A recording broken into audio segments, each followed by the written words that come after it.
I'm doing wonderful. How are you guys? Doing good. Let's start the Smoothie King Center last night. How about the Alfred Paytonless New Orleans Pelicans taking care of the Spurs, third win in a row for the Pels?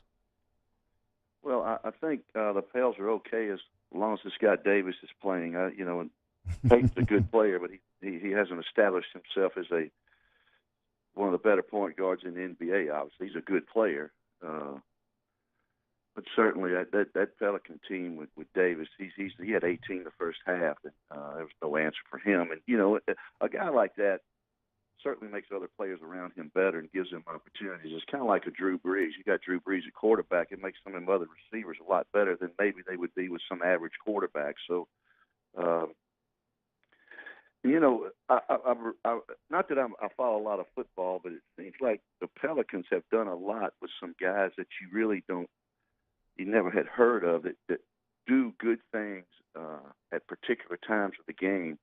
And the Saints seem to have guys that I've never heard of football-wise. They seem to make plays.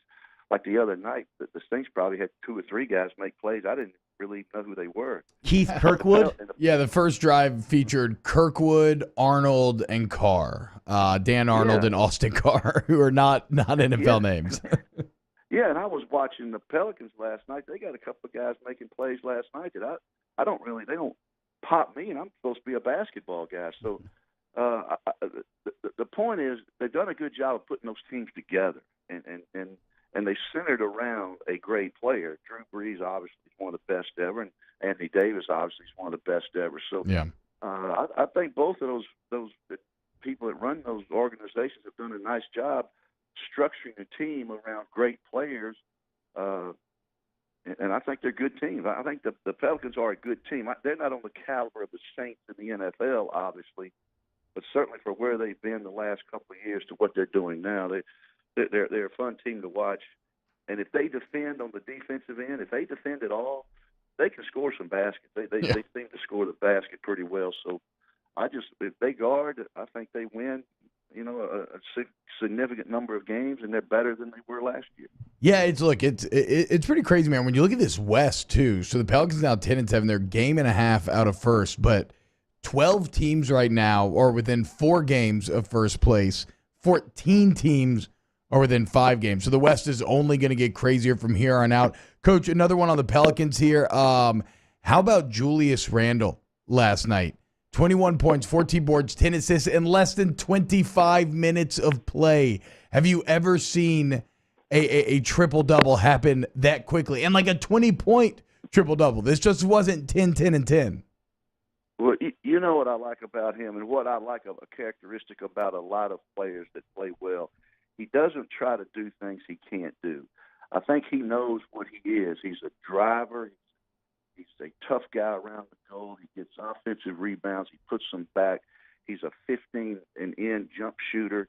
He doesn't try to fire threes, although he'll shoot one occasionally, and he plays with a tremendous amount of energy. He's a Emmett Williams to the Pelicans, what Emmett Williams does for LSU to a degree. So I like him. I like his toughness. I like his competitiveness. And I like him because I think he knows who he is and what his game's about. And so if you're Gentry, because he's been coming off the bench, right? He's been that sixth man. He's been incredible with that second unit. But at what point do you say, okay, maybe we need to start to get this guy some starting opportunities?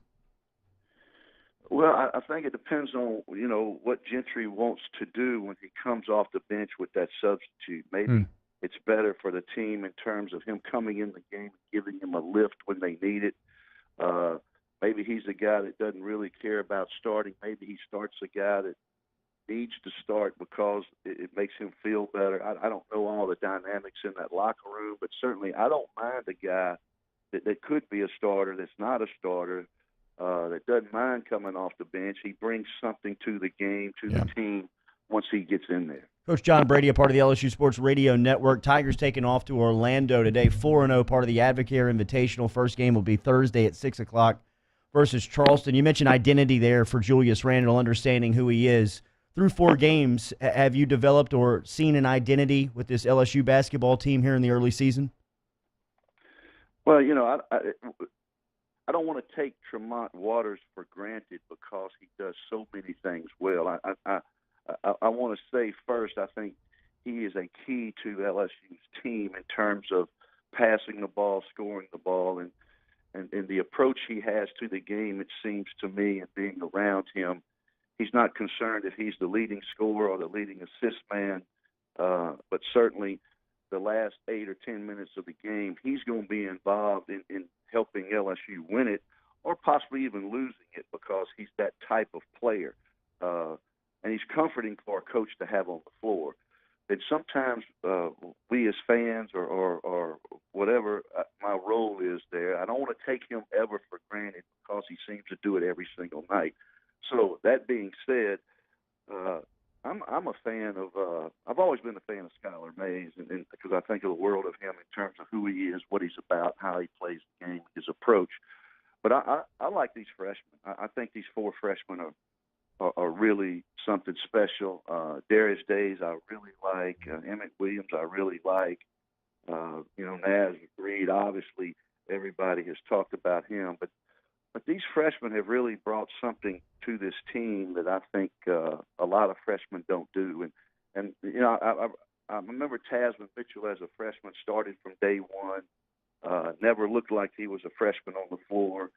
I don't put Tyrus Thomas or Garrett Temple because we redshirted both of those guys and they had a chance to be around. But I think these freshmen that they have signed, these 4 freshmen are really, really good players. I like their approach. Their attitude seems to be well. I know Emmett Williams is competitive. He'll challenge his teammates from time to time, but it's not an attitude that takes away from anything that the coaching staff is trying to do. So these guys are really good players. Javonte Smart, I've always defined him. I think what makes him he doesn't look like a freshman. It's the competitive nature which drives him. He and Emmett Williams, I think, from a competitive nature standpoint, are very, very good players because that's what motivates them, and they're going to be there every single night competing. And if you can get that out of your players, you can digest a mistake every now and then because you know what they're trying to do once they get in the game. Will Wade mentioned last night on his radio show, his debut radio show, minute distribution, 37 minutes for Tremont versus Louisiana Tech on Friday night, and really took ownership of the game later. 37 minutes versus Memphis, and then another 30-plus minute night versus Louisiana Tech. Hey, have you liked how he's started to figure out his rotation because of the depth that he's accumulated here in his second season? Well, I asked him that after the game. I asked him in the interview, I said, do you have any idea about minutes and how you want to distribute minutes before the game? He says he does, but as the game goes on, he kind of substitutes as he thinks is appropriate based on how they're playing. And, I agree with that. I mean, I think he's got an idea of how many minutes he wants different guys to play. For instance, Marvin Taylor the other night when he put him in, I think his plan was to play him more minutes, but he wasn't as effective as he needed to be, so other guys, were able to get the minutes that he probably in his brain had allowed Marvin Taylor to play. So, I think Will Wade's a very smart guy. I think he's got a feel for what he wants to do, and that's why I like watching how he coaches during the course of the game because he's not afraid to substitute. He's really smart. He understands what's going on out there.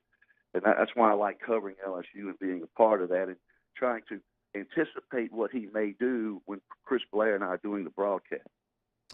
Talking to Coach John Brady here on Off the Bench, 104.5, 100.3, and 94.7 ESPN. And, Coach, when you look at this Advocare Invitational, you got Villanova, Oklahoma State, Memphis, Charleston, UAB, Florida State, and Canisius? Is that right? Look, I've never heard of him. Either way, when you look at that group, how do you expect LSU to do in this tournament? Like, where do you think you see them finishing? Well, that's hard to say, because I think here's what I've always thought: the difference in a successful season and a significant season is your ability to win close games, and I think that's what we're going to see in this tournament. We're going to see several close games. LSU's ability to win it, as Will Wade had said, the last 5 minutes, because a lot of games are decided in the last 5 minutes, and I think maybe a couple of these may be the same way. So I think LSU is going to play well. It's going to be exciting to watch them play a little better level of competition, although I think Louisiana Tech's a good team. Yeah. I really thought they were a better team than Memphis in my mind, the way they were put together and how they tried to approach the game.